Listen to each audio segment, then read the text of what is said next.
cherchait des opportunités et ça a finalement payé, quoi. Il a eu toujours envie de faire ce qu'il a envie de faire.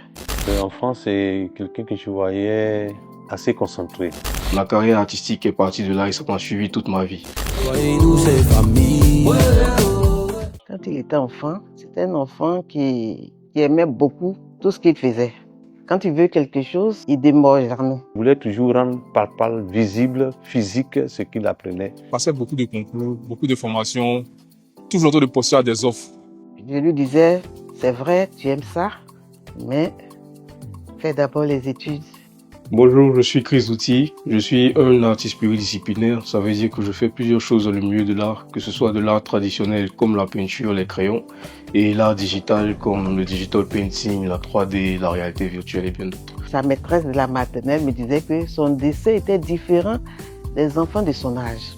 En moyenne section, il y a ma maîtresse qui a remarqué que mes tracés étaient très propres pour un enfant de mon âge. Donc elle en a parlé à mes parents et ils m'ont inscrit dans un centre culturel, Augustin Cassis, atelier vacances. Il a commencé autour de 5-6 ans. Hein. Voilà.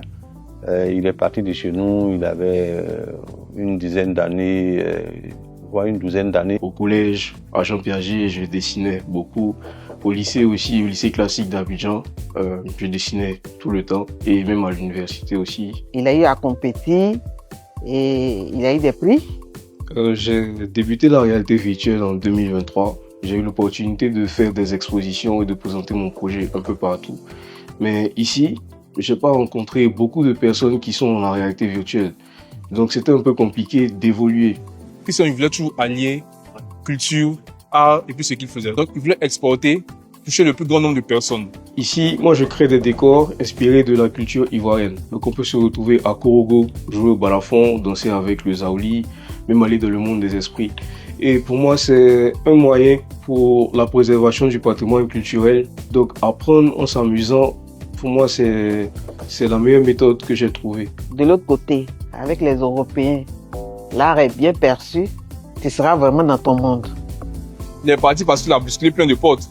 S'il n'était pas en train de postuler à des offres et tout, ça n'allait pas payer, je n'allais pas partir en Belgique. Aller en Belgique, ça m'a beaucoup aidé parce que j'ai pu rencontrer des acteurs du milieu et avoir des conseils de professionnels qui m'ont dit par exemple que ton projet est très bien, mais voilà à qui il peut être destiné, voilà comment tu peux le vendre, voilà comment tu peux l'améliorer. En son retour, c'est toujours Jean-Christian. Hein. Il est resté humble, bon, il a bien parlé des Belges, bon. Je te donne toute ma bénédiction. Si c'est ce que tu aimes, que vraiment ça soit un bon chemin pour toi.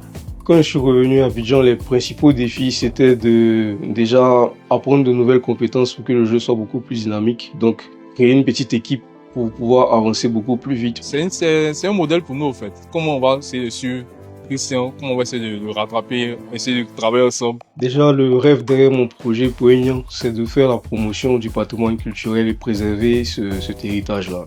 C'est déjà de peaufiner mon jeu, que ce soit un très bon jeu de réalité virtuelle, pour qu'il soit distribué partout, pour que tout le monde puisse mieux connaître la Côte d'Ivoire, que ce soit les Ivoiriens d'ici, comme les Ivoiriens de la diaspora, comme toutes les personnes intéressées par la culture africaine.